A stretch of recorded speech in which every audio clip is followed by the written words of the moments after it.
রান্নায় পরিবর্তন আনা, রুচির পরিবর্তন আনা, এই যে একটা চেষ্টা গৃহিণীদের, এটা আদিকাল থেকেই চলছে। হ্যালো, আসসালামু আলাইকুম। কেমন আছেন সবাই? আল্লাহর রহমতে আমি ভালো আছি।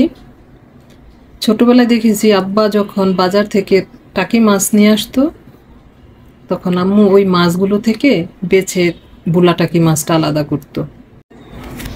এক এক জায়গায় এটা এক এক নামে ডাকেন এই মাছটাকে, আমরা এটা বুলা টাকি মাছ বলি। তো এটার অন্য কি নাম আছে আমি আসলে জানি না। আর সেই বুলা টাকি মাছটা দিয়ে আম্মু ভর্তা বানাতো।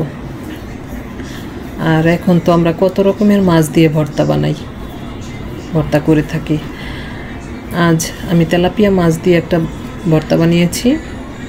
এই ভর্তাটা টাকি মাছের ভর্তার চেয়েও বেশি ভালো লাগে আমার কাছে। প্রথমে আমি মাছটাকে ভেজে নিয়েছি, তারপর পেঁয়াজ মরিচ দিয়ে আর ধনিয়া পাতা সরিষার তেল দিয়ে মাছটাকে মাখিয়ে নিয়েছি, ভর্তা বানিয়েছি। এই তো।